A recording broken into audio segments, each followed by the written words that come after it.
Hello students, આજના લેક્ચરની અંદર આપણે સમજવાનું છે સ્નાયુ પેશી એટલે કે મસલ ટિશ્યુ.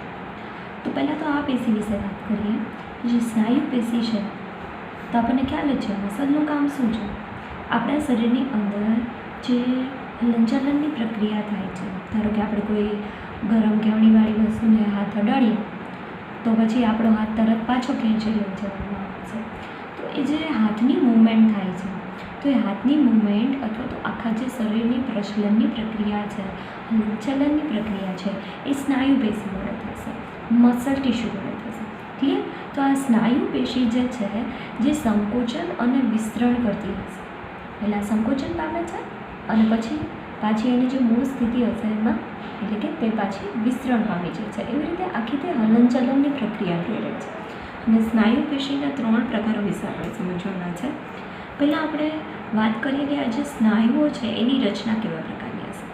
તો જે દરેક સ્નાયુ છે એ દરેક સ્નાયુ ઘણા બધા લાંબા નળાકાર તંતુથી બનેલા હશે.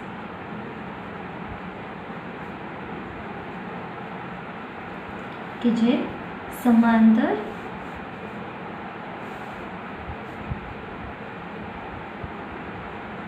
પંક્તિમાં એટલે કે હરોળમાં ગોઠવાયેલા હશે.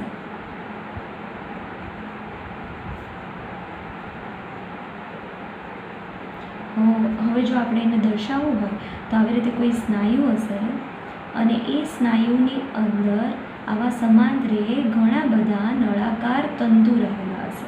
બરાબર? તો ધારો કે આપણે છેદ એનો જોતા હોય તો આપણને છેદની અંદર કેવી રચના જોવા મળે.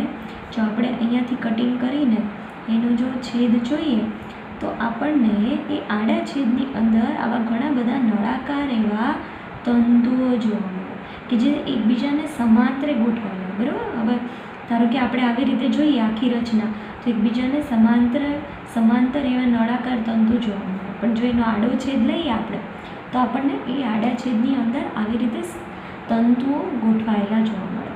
તો આપણે જોયું કે સ્નાયુની ગોઠવણી કેવી રીતે થયેલી હશે. બરાબર?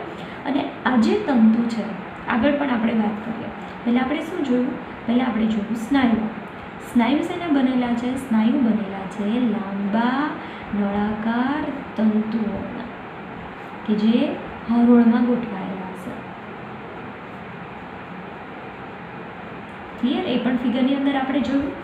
હવે એનાથી આપણે જો આગળ વાત કરીએ કે આ જે નળાકાર તંતુ છે એ તંતુ પણ સૂક્ષ્મ તંતુકોથી બને છે. અને જે સૂક્ષ્મ તંતુકો છે એને નામ આપ્યું છે સ્નાયુ તંતુકો. ખાસ આપણે યાદ રાખવાનું છે, જેને ઇંગ્લિશમાં કહેવાય છે માયોફાઇબ્રિલ. જ્યારે કોઈ પણ જગ્યાએ આપણને માયો વર્ડ દેખાય તો માયોનું મિનિંગ આપણે શું સમજવાનું છે કે તે સ્નાયુ રિલેટેડ છે. બરાબર? તો માયોફાઇબ્રિલ, ફાઇબર એટલે તંતુકો. પહેલાં સ્નાયુ હશે એ નળાકાર તંતુના બનેલા હશે ને જે નળાકાર તંતુ છે એ વળી પાછા નાના નાના સૂક્ષ્મ તંતુકોથી બનેલા છે જેને કહેવાય છે સ્નાયુ તંતુકો અથવા તો માયોફાઇબ્રિલ.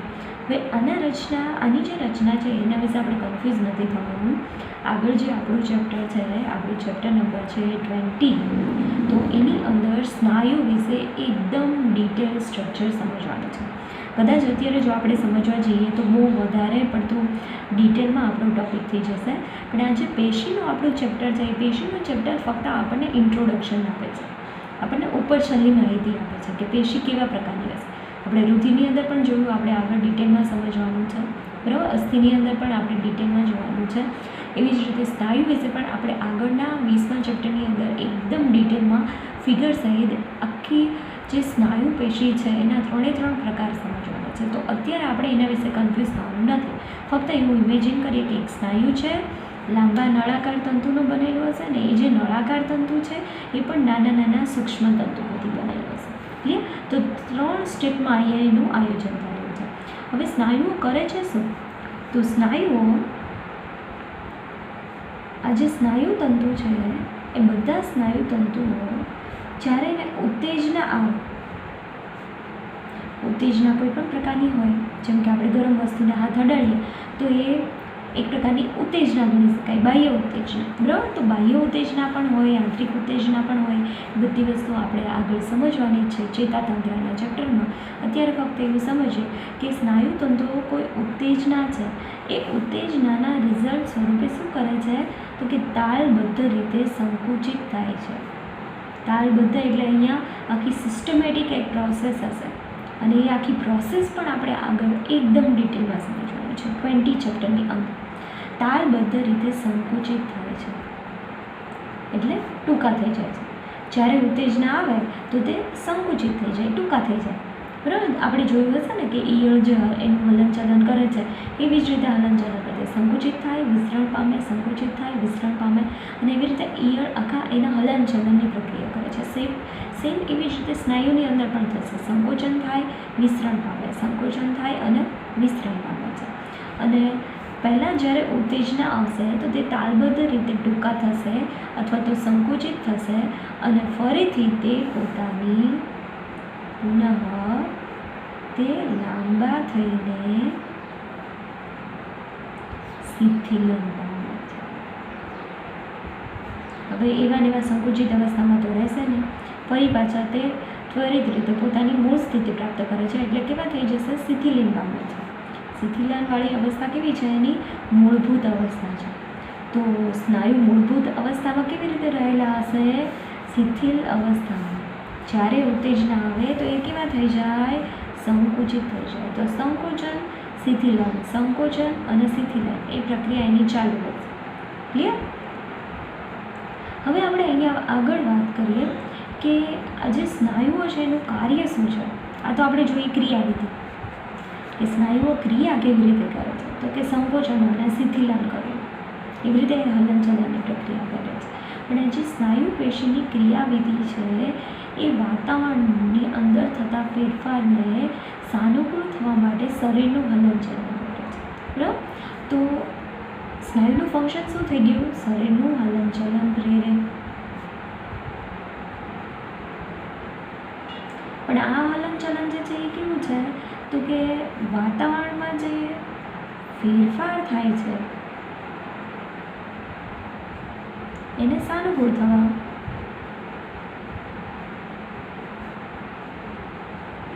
ધારો કે આપણે કોઈ ગરમ વસ્તુને હાથ અડાડીએ છીએ તો ગરમ વસ્તુથી આપણો હાથ દાજી જાય, તો એ હાથ દાજી ન જાય તો એ વાતાવરણ જે છે એને અનુકૂળ થવા માટે, ચેન્જીસ લાવવા માટે આપણે સ્નાયુ હલનચલન કરશે અને આપણો હાથ તરત પાછો ખેંચી લેવાય છે. બરાબર, તો આ થઈ ગયું શરીરનું હલનચલન. તો એનું મુખ્ય કાર્ય છે. ક્લિયર? અને સાથે સાથે તે શરીરના વિવિધ અંગોને, એટલે કે અંગોના ભાગોને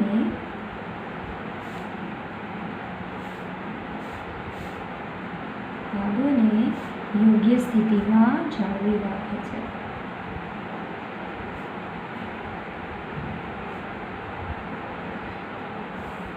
તો હવે સામાન્ય રીતે આપણે શું કહી શકીએ, સ્નાયુ જે છે એની મુખ્ય ભૂમિકા શું છે, તો કે શરીરના બધા જ હલનચલનમાં, એમસીક્યુ માટે આપણે મોસ્ટ એમ્પી લાઈન કહીએ, શરીરના બધા જ હલનચલનમાં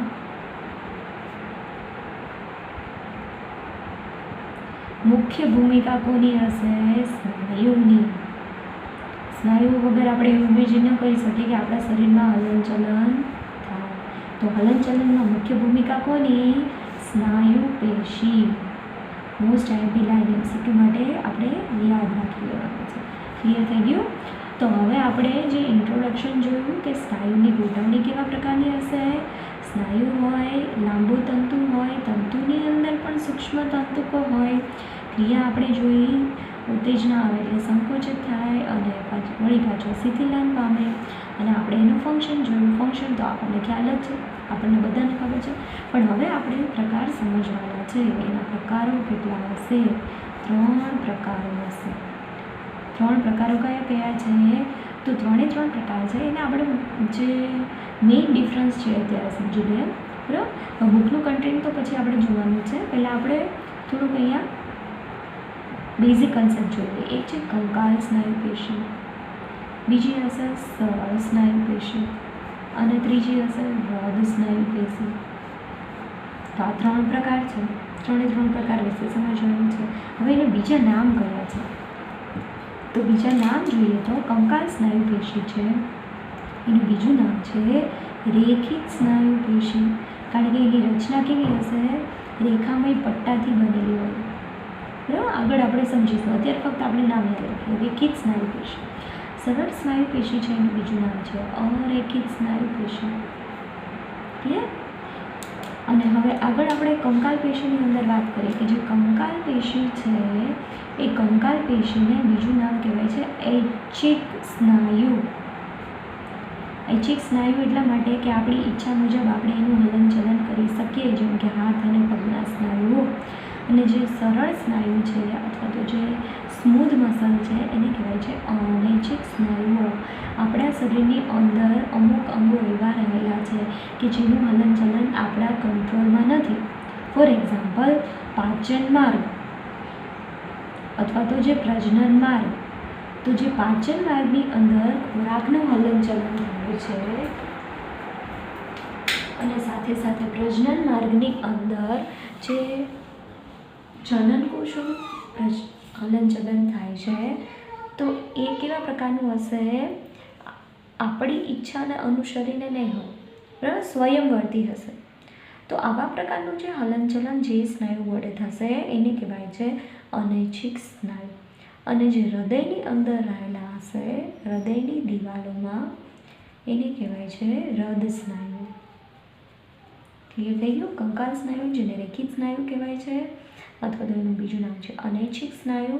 સરળ સ્નાયુ જેને અરેખિત સ્નાયુ કહેવાય છે, કારણ કે એની રચના એવા પ્રકારની હશે, એનું હલનચલન કેવું છે? પોતાની ઈચ્છા મુજબ સ્વયંવર્તી છે. તો એટલા માટે શું કીધું છે? એને અનૈચ્છિક સ્નાયુ કીધા છે. ક્લિયર? હવે આગળ આપણે બીજો એક ડિફરન્સ જોઈએ કે કંકાલ સ્નાયુ નામ કેવું એવું એને આપેલું છે, કારણ કે તે કંકાલ સાથે સખત રીતે જોડાયેલા હશે, કંકાલના અસ્થિ સાથે જોડાયેલા. અને આપણે જો અરેખિત સ્નાયુનું બીજું નામ કહીએ તો એને કહેવાય છે કોષ્ઠાંતર સ્નાયુ, જેના વિશે આપણે આગળ ડિટેલમાં ડિસ્કસ કરીશું જ્યારે સમજીએ ત્યારે. કોષ્ઠાંતર એટલે શું? શરીરના જે આંતરિક અંગો છે એ આંતરિક અંગોના પોલાણની અંદરની દિવાલમાં સ્નાયુ રહેલા છે.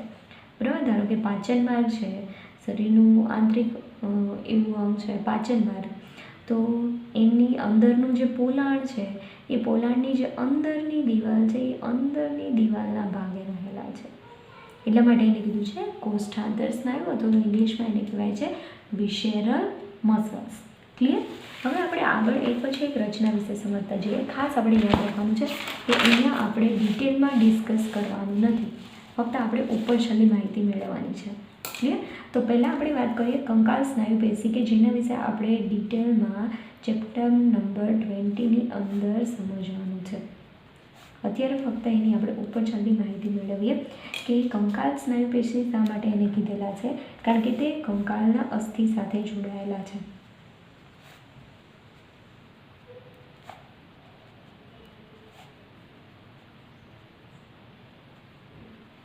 હવે ધારો કે આપણે એનું એક એક્ઝામ્પલ વાત કરીએ કે જે કોઈ લાક્ષણિક સ્નાયુ છે, જેમ કે બાયસેપ્સના મસલ્સ. બરાબર, એક્ઝામ્પલ શું છે?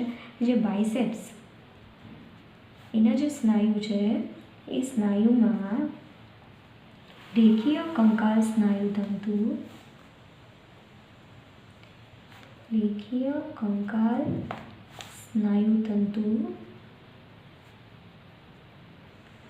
સમૂહમાં સમાંતરે ગોઠવાયેલા હશે.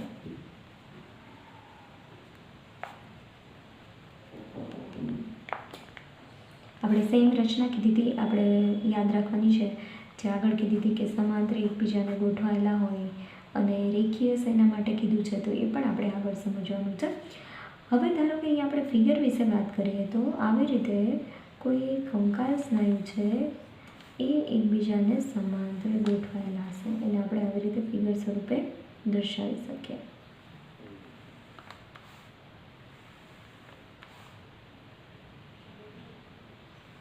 બુકની અંદર પણ ફિગર આપેલી છે, તો તમે એ બુકની ફિગર પણ રિફર કરી શકો. બરાબર, તો આ થઈ ગયા કંકાલ સ્નાયુઓ. હવે એ કંકાલ સ્નાયુઓ જે છે એની અંદર અમુક આવા પટ્ટાઓ જોવા મળે છે. પાતળો પટ્ટો હશે, જાડો પટ્ટો, પાતળો પટ્ટો, જાડો પટ્ટો. તો એની રચના કેવી છે? રેખિત રચના છે. રેખા એટલે આપણને ખ્યાલ હશે, બરાબર? તો રચના કેવા પ્રકારની છે? રેખિત રચના હશે. સાથે સાથે કોષ કેન્દ્રની જો વાત કરીએ તો કોષ કેન્દ્ર પણ એમાં ઘણી સંખ્યામાં હશે. ક્લિયર? અહીંયા કોષ કેન્દ્રની સંખ્યા પણ કેવી છે? વધારે છે. તો આવી રીતે કોષ કેન્દ્રો પણ ઘણા બધા રહેલા હશે. તો બહુકોષ કેન્દ્રીય રચના આપણે એને કહી શકીએ. ક્લિયર? તો રેખા પટ્ટાવાળી રચના છે એટલે એને કીધું છે આવા સ્નાયુને રેખિત સ્નાયુ.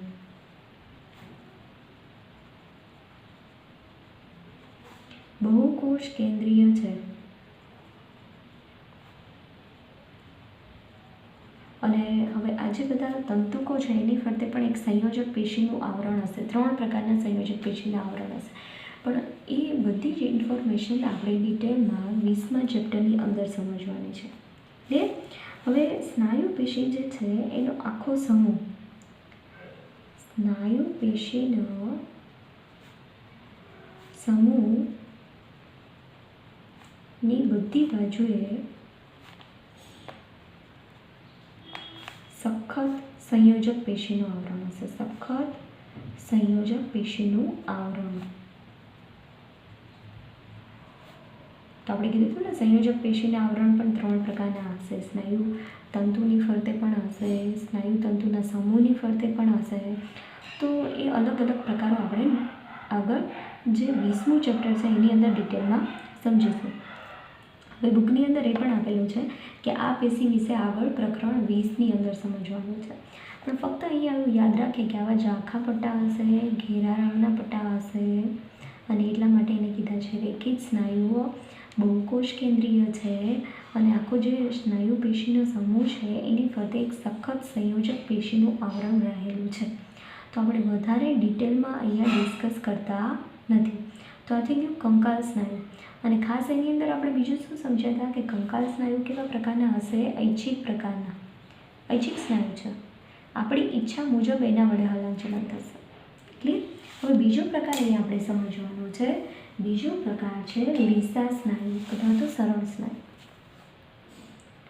સરળ સ્નાયુ અથવા લીસા સ્નાયુ અથવા તો એનું બીજું નામ છે કોષ્ટાંતર સ્નાયુ અથવા તો એને કહી શકાય અનૈચ્છિક સ્નાયુ. આ બધા નામ આપણે યાદ રાખવાના છે. સરળ સ્નાયુ, લીસા સ્નાયુ, કોષ્ટાંતર સ્નાયુ, અનૈચ્છિક સ્નાયુ. ક્લિયર? હવે કોષ્ટાંતર સ્નાયુ શા માટે કીધેલા છે તો એ પણ અહીંયા આપણે ડિટેલમાં કહી દઈએ કે જે અંતસ્થ અંગો છે એ અંતસ્થ અંગોના પોલાણમાં તે અંદરની દિવાલમાં રહેલા છે. જેવા કે એક્ઝામ્પલ અહીંયા આપીએ પાચન માર્ગ કે પ્રજનન માર્ગ, એની અંદરની દિવાલમાં તે રહેલા છે એટલા માટે એને કીધું છે કોષ્ટાંતર સ્નાયુ. હવે આપણે આગળ એ સમજીએ કે અનૈચ્છિક સ્નાયુ કેમ કીધા છે. તો અનૈચ્છિક સ્નાયુ એટલા માટે કીધા છે કે તે આપણી ઈચ્છા મુજબ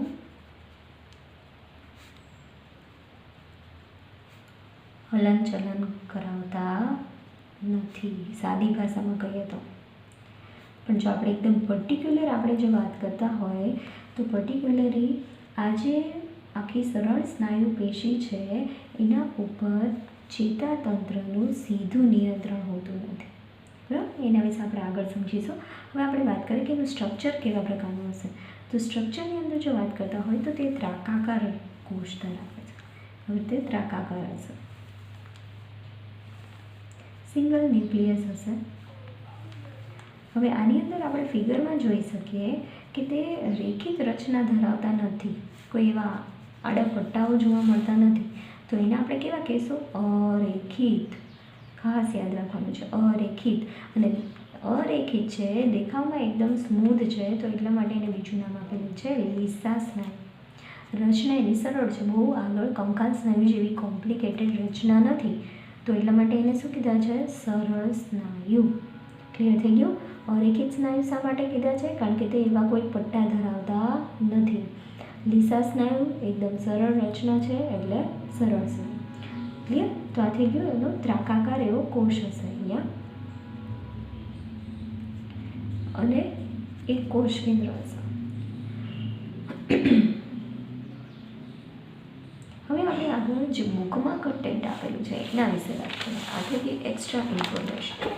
પણ હવે જે બુકનું કન્ટેન્ટ છે એ બુકના કન્ટેન્ટ જો વાઇઝ આપણે વાત કરતા હોય તો આ તંતુઓ ત્રાકાકાર હશે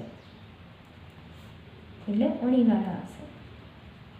અણીવાળા અને તેમાં પટ્ટા જોવા મળતા નથી. કંકાલ સ્નાયુની રચના તમે જુઓ તો એમાં જે પટ્ટા જોવા મળે છે એવા પટ્ટા જોવા અહીંયા મળતા નથી. તો જે ત્રાકાકાર એનો દેખાવ છે એ MCQ માટે મોસ્ટ MP. પટ્ટા જોવા મળતા નથી એટલે જેને કેવા કીધા છે? અરેખિત. તો આપણે યાદ રાખવાનું છે ઇન્ફોર્મેશન આવે. તો હવે આપણે આગળ આપણે સમજીએ કે કોષીય સંધિ એને એક સાથે જોડાયેલી રાખે છે. બરાબર? ફિગરની અંદર પણ દેખાય છે કે આ જે કોષો છે અમુક જગ્યાએ જોડાયેલા છે તો એને કહેવાય છે કોષીય સંધિ. સંધિ એટલે જોડાણ. તો આ જે કોષીય સંધિ છે એ તેને એક સાથે જોડાયેલી રાખે છે.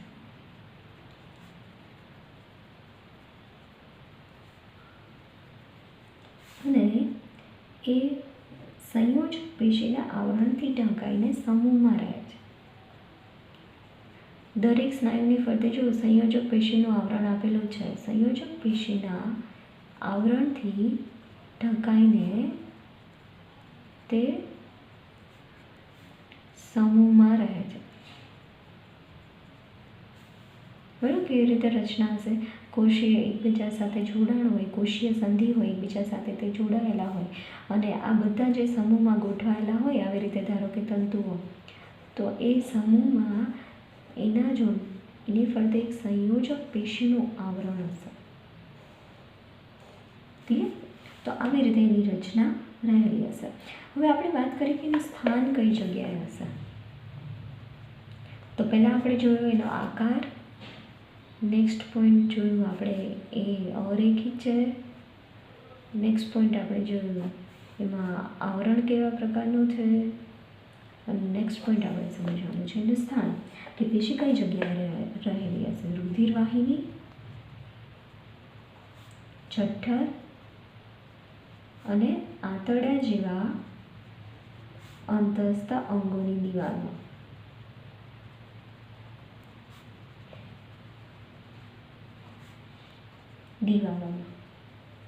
ક્લિયર? તે અનૈચ્છિક છે. હવે નેક્સ્ટ પોઈન્ટ આપણે એ સમજવાનો છે કે તે અનૈચ્છિક છે. એક પછી એક પોઈન્ટ આપણે યાદ રાખવાનું. તે અનૈચ્છિક છે કારણ કે તેની ક્રિયાવિધિ પર સીધું નિયંત્રણ હોતું નથી.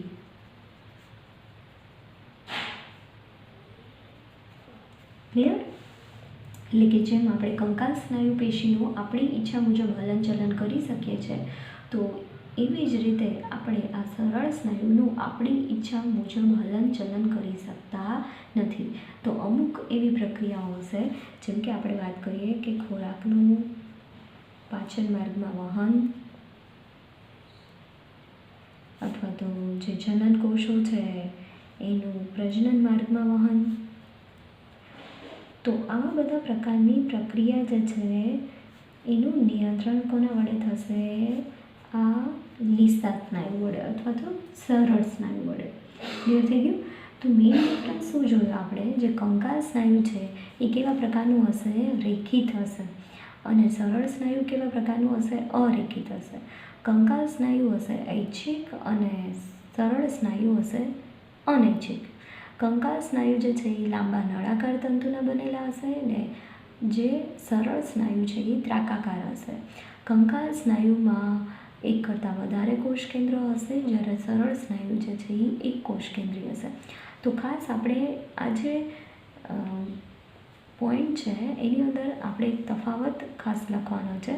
3 સ્નાયુ વચ્ચેના ડિફરન્સ. અને કમ્પેરિઝન. તો એક ટેબલ પ્રિપેર કરો કે ત્રણેય સ્નાયુ વચ્ચેના ડિફરન્સ અને એની વચ્ચે તફાવત અને સમાનતા શું છે. ક્લિયર? નેક્સ્ટ આપણે જોઈએ છે આગળ હૃદ સ્નાયુ. ત્રીજો પ્રકાર. નામ ઉપરથી ખ્યાલ આવે કે હૃદ સ્નાયુ નામ કેમ આપેલા છે, તો કે એ હૃદ સ્નાયુ ક્યાં રહેલા હશે, સ્થાન ક્યાં, માત્ર હૃદયમાં. બીજી એની ખાસિયત તો કે તે સંકોચનશીલ પેશી છે. કેવા પ્રકારની પેશી છે? સંકોચનશીલ પેશી છે. તો MCQ માટે આપણે આ લાઈનને IMP કહી શકીએ કે કઈ પેશી સંકોચનશીલ પેશી છે? હૃદ સ્નાયુ પેશી. ક્લિયર? હવે આ જે હૃદ સ્નાયુ પેશી છે એના કોષોની આપણે જો ગોઠવણી જોઈએ તો ફિગરની અંદર આપણને થોડીક અહીંયા સમાનતા પણ જોવા મળશે અને થોડોક આપણને ડિફરન્સ પણ જોવા મળશે.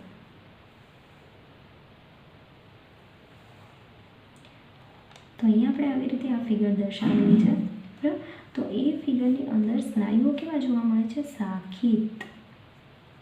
ખાસ યાદ રાખવાનું છે, હૃદ સ્નાયુ શાખિત હશે પણ કંકાલ સ્નાયુ જે છે એ શાખિત હોતા નથી. તો હૃદ સ્નાયુ કેવા છે? શાખિત છે. તો એ પણ એક ડિફરન્સ થઈ ગયો. બાકી સેમ જે આછા પટ્ટા, ઘેરા પટ્ટા, તો એ પણ રેખીય રચના અહીંયા જોવા મળે છે. તો આ સ્નાયુ પણ આપણે કેવા કહી શકીએ? પટ્ટાઓ ધરાવતા સ્નાયુ. તો એ રચના જે છે એ બંનેમાં સમાન હશે, રેખીય સ્નાયુ અને હૃદ સ્નાયુની અંદર. ડિફરન્સ ખાલી શું છે કે જો આપણે ડિફરન્સની વાત કરતા હોય તો કંકાલ સ્નાયુ અને હૃદ સ્નાયુની અંદર ડિફરન્સમાં કંકાલ સ્નાયુ અશાખિત છે, હૃદ સ્નાયુ જે છે એ શાખિત છે. કંકાલ સ્નાયુની અંદર રેખીય રચના હશે, સેમ એવી રેખીય રચના હૃદ સ્નાયુની અંદર રહેલી હશે. ક્લિયર? હવે જે હૃદ સ્નાયુઓ જે છે એની અંદર એક ડિફરન્સ આપણને જે જોવા મળે છે, એક આવો જાડો એવો પટ્ટો. બુકની અંદર જો તમે ફિગરની અંદર જુઓ તો અમુક જગ્યાએ આવા ઘાટા એવા પટ્ટાઓ જોવા મળે છે, બરાબર. તો આ જે ઘાટા પટ્ટાઓ હશે એને કહેવાય છે અધિબિંબ. તો એ અધિબિંબ હૃદ સ્નાયુની અંદર હાજર જોવા મળે છે. કંકાલ સ્નાયુની અંદર અધિબિંબ હાજર જોવા મળતા નથી. તો આ થઈ ગયા એના વચ્ચેના ડિફરન્સ, બરાબર. તો પહેલાં આપણે શું જોયું? એનું સ્થાન માત્ર હૃદયની અંદર. IMP લાઈન તે સંકોચનશીલ પ્રોટીન છે. હવે જો આપણે આગળ એની રચના વિશે વાત કરતા હોય તો હૃદ સ્નાયુ પેશીના કોષીય જોડાણ વડે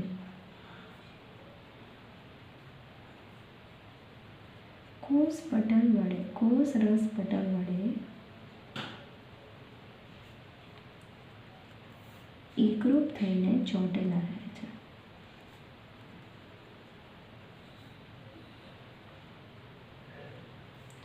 બહુ ડિટેલમાં આપણે આ રચનાની અંદર જોવાનું નથી, ફક્ત આપણે એટલું યાદ રાખી લઈએ કે જે કોષો છે એ કોષીય જોડાણ, એનું કોષીય જોડાણ થયેલું હશે અને કોષ રસ પટલ વડે તે એકરૂપ થઈને ચોંટેલા રહેલા હશે, એકબીજા સાથે જોડાયેલા હશે, સમૂહમાં હશે.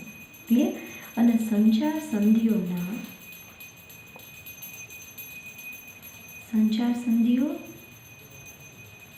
અથવા તો એને કહેવાય છે અધિબિંબ. સંધિ એટલે શું? જોડાણ. તો આ જે સંચાર સંધિઓ છે એ સંચાર એટલે શું થાય? એનું વહન. આપણે કહીએ છીએ ને સંચાર વ્યવસ્થા એટલે શું થાય કે કોઈ ટ્રાન્સપોર્ટની વાહનની વ્યવસ્થા છે. તો આ જે વાહનની સંધિઓ છે એટલે કે અધિબિંબ છે એ કેટલાક જોડાણ બિંદુઓ કોષોને એક એકમ સ્વરૂપે સંકોચન કરાવે છે.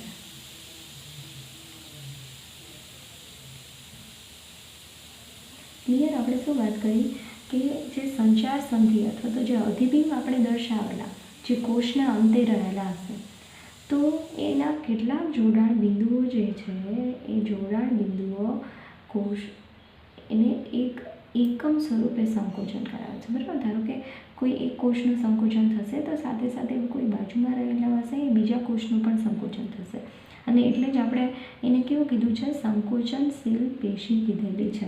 હવે આપણને ખબર છે ને કે જે હૃદય સ્નાયુ છે એ હંમેશા જે સંકોચન એનું ચાલુ રહેશે તો જે હાર્ટનું પમ્પિંગ છે એ પ્રોપરલી થશે, અને હાર્ટનું વર્કિંગ પ્રોપરલી થશે તો જ આપણા શરીરના બધા કોષોને રુધિરનો પુરવઠો મળી રહેશે અને દરેક કોષો જીવંત રહી શકે. તો આ જે સ્નાયુ છે એ જે સંકોચન થવાની ક્ષમતા છે એ બહુ જ ઇમ્પોર્ટન્ટ છે. કદાચ જો આ સ્નાયુ કાર્ય કરતાં અટકી જશે તો વ્યક્તિનું મૃત્યુ થશે, બરાબર. તો એની માટે શું ઇમ્પોર્ટન્ટ છે, આ અધિબીમ વડે કોષો એવી રીતે જોડાયેલા હશે કે એક કોષનું સંકોચન થશે તો તરત જ બીજા કોષનું પણ સંકોચન સાથે સાથે થાય છે. તો એ શું કરે છે, તો આ જોડાણ વડે જ્યારે એક કોષ સંકોચન પામે, સંકોચન માટેનો સંકેત ગ્રહણ કરે, તો બીજો જે નજીકનો કોષ છે એ પણ સંકોચન માટે પ્રેરિત થાય.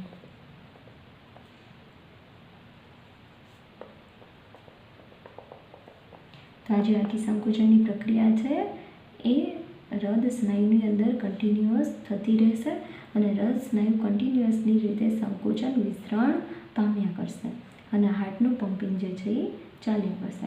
તો ખાસ અહીંયા અધિબીમની એક અલગ રચના છે જે આપણે યાદ રાખવાની છે કે જે હૃદય સ્નાયુની અંદર યુનિક છે. બીજી યુનિકનેસ એની કઈ છે, તો કે હૃદય સ્નાયુ જે છે એ શાખિત છે, તો એની બીજી યુનિકનેસ. ક્લિયર? તો પહેલાં આપણે જોયું સ્થાન માત્ર હૃદયમાં તે સંકોચનશીલ પેશી છે. પછી આપણે જોયું કે આ જે કોષો છે એ કોષીય જોડાણ વડે કોષરસનું જે પટલ હશે, કોષરસ પટલ વડે એકરૂપ થઈને એકબીજા સાથે સમૂહમાં રહેલા હશે. અને અધિબીમ અથવા તો એને કહેવાય છે સંચાર સંધિ. સંચાર એટલે આજે બધું વહન કરવાનું છે ઉત્તેજનાનું, તો એ વહન કરતી એવી સંધિઓ એટલે કે જોડાણ, એના કેટલાક જોડાણ બિંદુઓ કોષોને એક એકમ સ્વરૂપે સંકોચન કરે છે.